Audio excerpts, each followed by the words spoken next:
Hey there, Stone here with Wood and Stone. This is another video for our Weekend Workshop Warrior series. Thanks for taking a look. We're going to be doing a wooden wand today. This is a really great toy, and it can also be for people. So if you have little ones running around, it's really great for that. It's really quick to crank out for them. And then also people that are into like Dungeons and Dragons and Harry Potter. I definitely have a couple of friends that would want this out of fancier wood. I'm holding one that was made out of poplar. So I had a scrap piece of walnut, so we'll make the one today out of walnut. But I'll show you how to turn it on the lathe, and then some ideas about where this could go and what you could do with it. So here's our piece of walnut. I want to start with like a 1 inch by 1 inch. That seems to be about the right size for what feels comfortable in my hand, and you can always go smaller depending on how small the person's hand is that you're making it for. What I did here for this piece is I just took a straight edge and you go corner to corner, drawing a straight line, and that gives you an idea of about where center is. It's not always perfect if this isn't square, but it's close enough that when you put it between your 2 points, when you turn it, you'll turn it true to the axis that's going in between here. So your cylinder will be true to the axis. So I'm going to show you how to set this up on here. I just have this is a Jet 1640, so it's a full-size lathe. You could definitely do this on a midi-size lathe.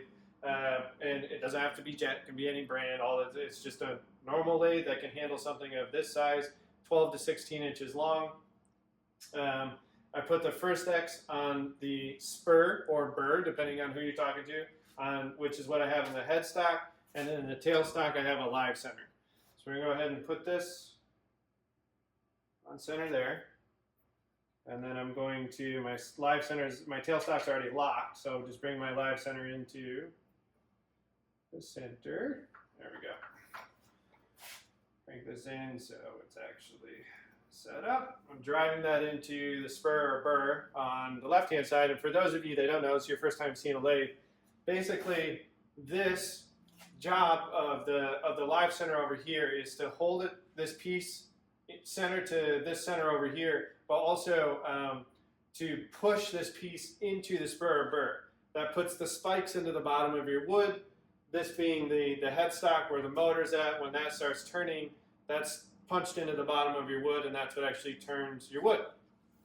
Then I'm going to bring my tool rest up close to my piece. I generally set it about 1/4 inch below and 1/4 inch away from where my starting point is, or where my two arises are. And I have 2 of them parallel with the floor to start. So it gives me like a idea of where to lay this up. I like to do parallel if I want a nice straight line. If I'm trying to do angles or something, then I'll actually turn the piece or the tool rest at an angle to create that, because when I'm holding my tool, I'm using this tool rest to guide everything. That's how I get my nice straight lines that are pretty close to straight. As far as I know, you're not going to get it perfect by hand, but you know, there's some highly skilled people that probably can get really close. We get pretty close. But this is not like a machine lathe. This is, you're not working down to thousandths of an inch. And the other thing that's different about a tool lathe, or a wood lathe, is that you're going to be touching stuff after you knock the corners off, whereas like a metal lathe, you're never touching that piece and you're keeping hands and everything away from it. So when you see me do that, that's normal, nothing to panic about. The tools that I'm using are Carter axe. I have a rougher, a finisher, and a detailer that we'll use today. I really like this brand. I've partnered with them. We'll be showing off some more of their tools. They've done a really great job. Alex Snodgrass turned me onto their bandsaw blades, and then I found out all the other stuff that they make. And it's just an amazing company that creates great tools. So that's what we're using today. You can use carbide tools. You can use traditional tools. Whatever you have available, go ahead and do that. But if you're thinking about carbide tools, I would suggest the Carter. That's the one that I've been happy with. I've been happy with a lot of them, but Carter is the one that I landed on because I like them. And they do a great job.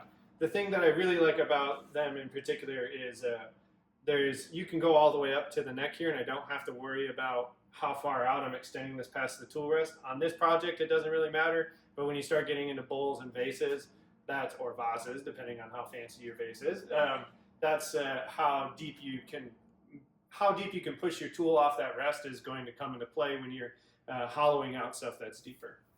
So This particular tool is pull to start, push to stop. Nothing happens because I don't have the speed turned on for it. So we're going to go ahead and turn that up to, I'm going to turn this at like 1200 because it's so small. Probably could go a little faster if I wanted to, but that's more than enough to do the job. And then put some earplugs in here. First thing I'm going to do is knock off the corners so we have a cylinder. While I have that up to speed, I want to show you how I'm going to hold the tool before I get going on it. I wedge my finger underneath the tool rest here, or in the finger guide, and then I'm pushing down on my tool here, but I'm not pinching it between my finger. My finger's sitting here and clear of the tool, and I'm pushing the tool down on the steel. That eliminates vibration and works for makes things more safe and more clean cut. When I'm cutting, I'm taking the tool and I'm moving my body left to right. Again, because it's more stable, your legs are more stable, so you're going to get a more clean cut, and you have more control of your tool, so there's less like bouncing around. One thing that can happen when you start turning, and we might see it today, I don't know, is once you have this all set up, you're turning this on, and while you're cutting it, the machine's on and spinning, but this stops spinning.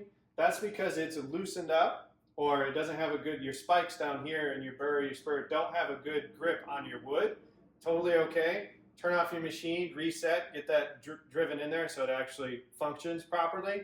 And so it's not a huge safety risk if you see it one time, but if you continue to let that happen, the piece can come off the lathe. So just something to be aware of, and if we see it today, I'll stop and reset, but you guys will know what that looks like when it happens.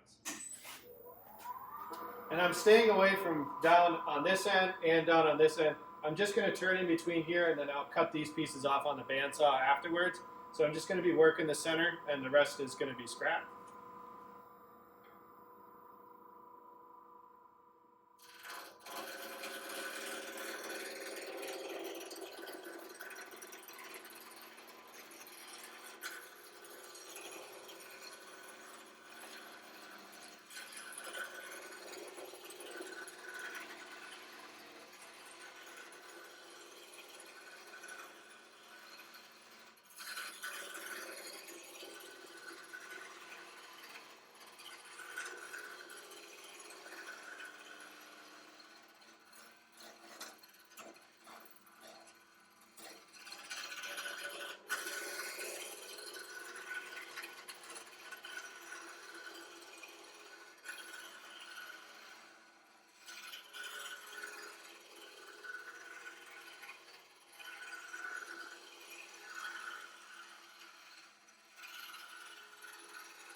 And then I like to turn it off. You can hear the noise change when you get close. It gets a lot quieter because those corners aren't coming around a lot. But I like to turn it off before I touch it the first time, just to make sure the corners are actually gone. It's just a safety thing. But now that I know, I have a little bit of a flat spot here, so I can go a little bit further. But that's not a danger for handling it. So now I've seen that the corners are knocked off. There's no major chip outs that I missed along the way. We're going to go ahead and keep turning it. You'll notice that the last couple of cuts I did from right to left. I'm right-handed, and I have found, for whatever reason, I can, when I'm holding this here, I'm not moving this in and out. I'm holding that at the same spot to get a nice consistent cut, allowing this to guide my hand and keep it straight. So I've turned this to this line. But I have found that when I go right and then I pull to my left, it probably is more along the lines of like a pull saw, and why it's more accurate. Your biceps are bigger muscle than your forearm. So I find that I make a more accurate cut when I go from right to left. That's a personal thing. I'm not sure if it's the same across everyone, but I have had a bunch of students that found it to be more comfortable as well. So it definitely depends on the person, but that's why you see me do that. It's a personal preference, not necessarily a technique that is like really widespread that I know of. It's just something that I've done that a lot of my students found helpful. So now I'm just going to turn this down a little bit more, and then I'm going to turn my handle first, because as we turn the taper out here on the end, it gets quite a bit more delicate. So I want to do my rough work with the bigger, removing the bigger pieces first before this end gets delicate.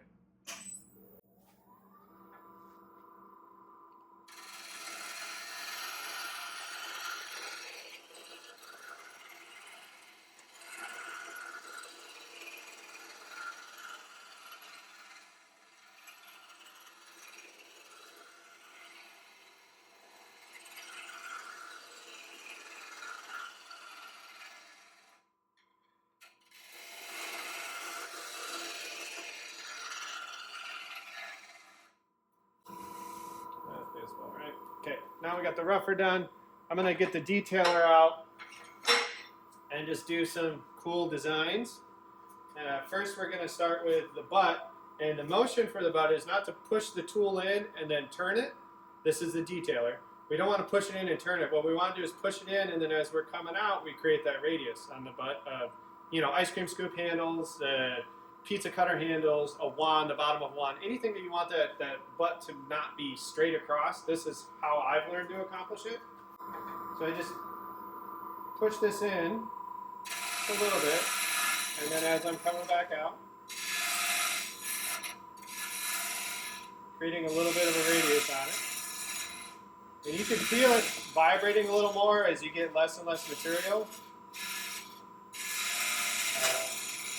You can hear it there even too. And then I'll come in here. I'm not pushing my point into the scrap over on this side.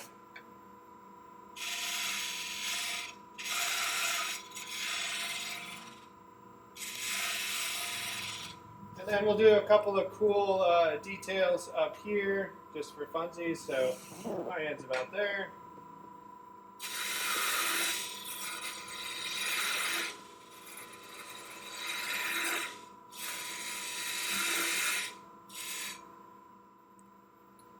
And what else do I want to do? I think I kind of like that. Let's keep that there. It's one of the things I like about turning is it's less, it definitely gets more complicated when you start doing things or start making things that want to fit, but a lot of this stuff, bowls and wands and all that kind of stuff, it's much less geometry than a lot of flat work or like cabinet making. I don't have to have a bunch of parts that all work with each other, so all the math has to be right or perfect.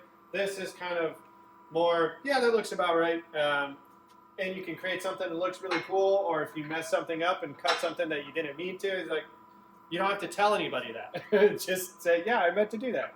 Now I'm going to go back to my rougher, and I'm going to, first actually I want to take the detailer and make the tip. So I know where to stop at, out here. Grabbing all the round tools. There we go.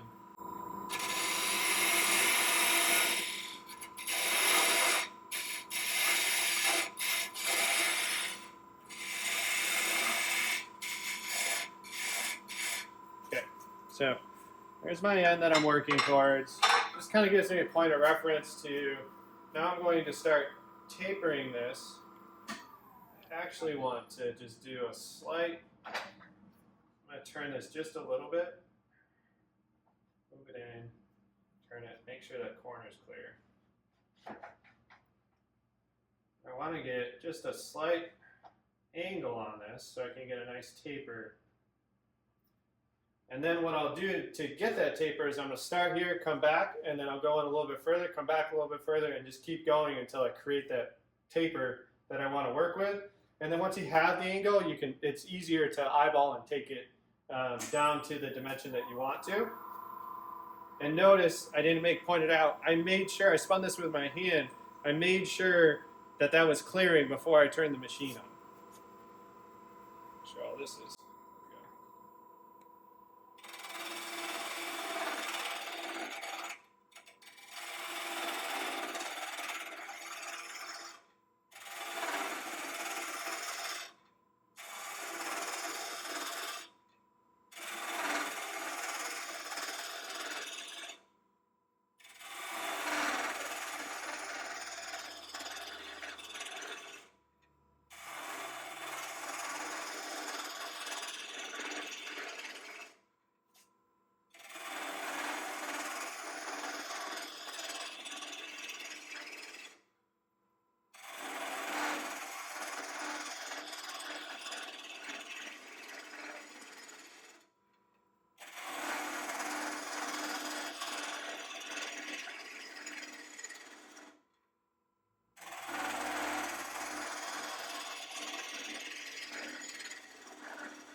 mark a radius in on the tip here.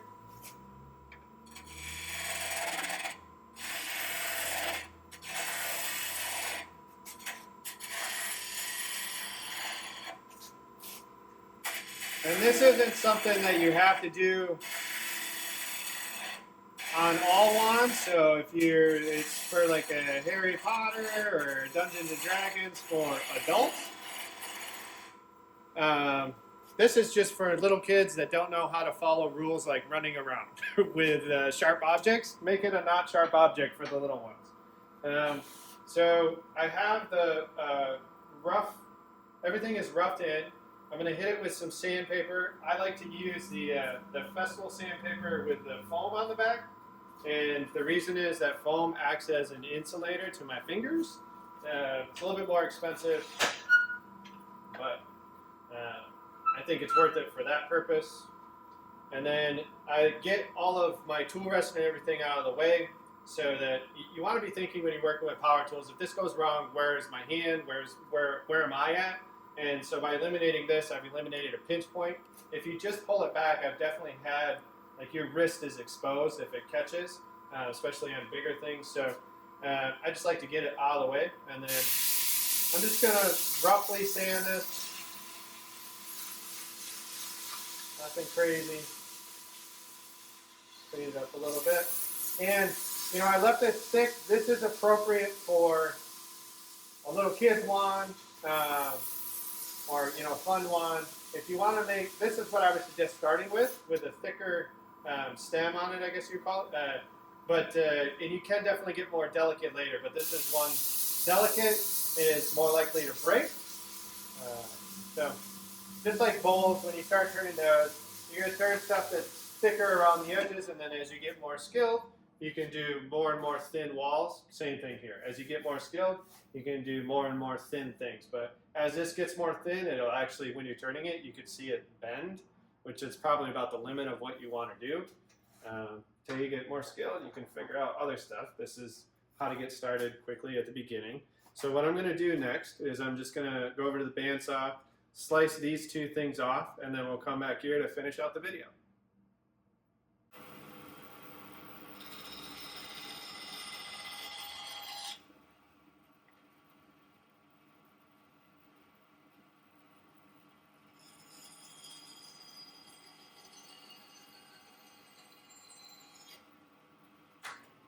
So we have the scrap trimmed off of both ends now, and you know, this is a clean, basic wand that you can give away as a gift.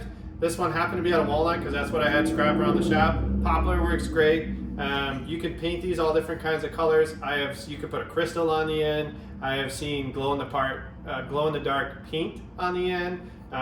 Definitely something that you can give the kids. Make sure you put a little nubbin on the end, a little ball, a little stop, so that this doesn't become a dangerous thing when they're running around doing what kids do. I definitely have some friends that do Dungeons and Dragons, Harry Potter, have a little bit more money, might want this out of some exotic wood. So there's things along those lines. I could see this working at a normal market for people to buy for their kids. I could also see it working at a Renaissance fair, that kind of thing. And I've definitely seen them much fancier, but you know, you can get there 110 to 20, somewhere along those lines, where you can get the stem that's a little bit more thin, a little bit more exotic woods. I've seen these in stores in Seattle. I've seen them in a couple of stores. So just something to keep in mind. And I would say once you're all tuned up, this is a pretty easy project, probably less than half an hour to make happen. I grabbed a couple other ones that are different designs just to show you real quick. Different things that you can do that are a little bit more complicated, take a little bit more skill. This one's definitely a little bit more thin stem and a lot more action going on up here, but you can really do whatever you want or feel like with this, and it's an easy thing to do with scrap lumber that you have laying around. So anyway, I hope you enjoyed this. Please comment in the section below if you want to see something else, or if you have questions about this video. I'm happy to answer all of that stuff, and thanks for taking a look. Have a good day.